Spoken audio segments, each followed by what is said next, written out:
রাধে রাধে। সামনে আপনারা ভগবানের যে চিত্র বা আলেখ্য দর্শন করছেন, আপনারা কি তাতে কিছু বিশেষ লক্ষ্য করছেন?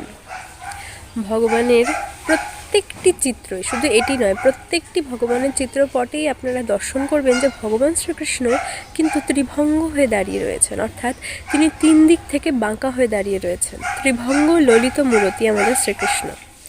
কেন ভেবে দেখেছেন যে ভগবান কেন 3 দিক থেকে বাঁকা?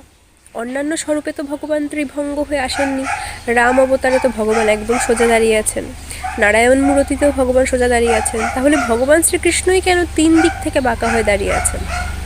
এটার দুটো কারণ আছে।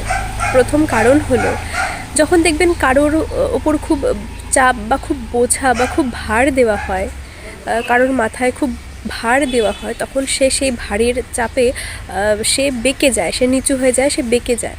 তো ঠিক সেইভাবেই আমাদের ভগবানের ওপর কার ভার আছে? আমাদের ভগবানের ওপর শ্রীমতী রাধারানীর প্রেমের ভার আছে, শ্রীমতী রাধারানী সেবার ভার আছে। শ্রীমতী রাধারানী আমাদের করুণাময়ী ভগবানের এত সেবা করেন, ভগবানকে এত প্রেম অর্পণ করেন যে সেই প্রেমের ভার ভগবান সইতে না পেরে ত্রিভঙ্গ ললিত হয়ে গেছেন।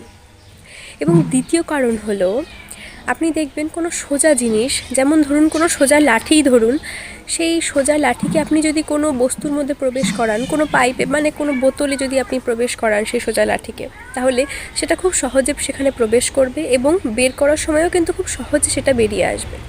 কিন্তু কোনো লাঠি যদি একটু বাঁকা হয় বা 3 দিক থেকে বাঁকা হয়, তবে সেই লাঠিকে প্রবেশ করাতে যেই রকম পরিশ্রম করতে হবে বা যেই সময় সাপেক্ষ, সেটা কিন্তু বের হতেও সেই কষ্ট সাপেক্ষ।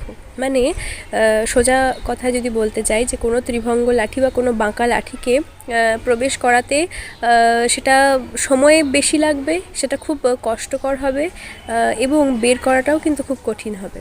আমাদের ভগবান ত্রিভঙ্গ ললিত, তিনি যখন ভক্তের জীবনে আসেন, ভক্তের হৃদয়ে যখন তিনি প্রবেশ করেন বা ভক্ত যখন ভগবানকে নিজের হৃদয়ে বসাতে চান, তখন ভগবান সহজে আসেন না, অনেক কষ্ট করতে হয়, অনেক কঠিন পরিস্থিতির মধ্যে দিয়ে যেতে হয়, তবে ভগবান ভক্তের হৃদয়ে এসে বসেন। আর একবার যখন ভগবান এসে যান, তখন ভগবান তো বাঁকা, সে ভগবান তখন আর সহজে কিন্তু ভক্তের হৃদয় থেকে বেরিয়ে যান না।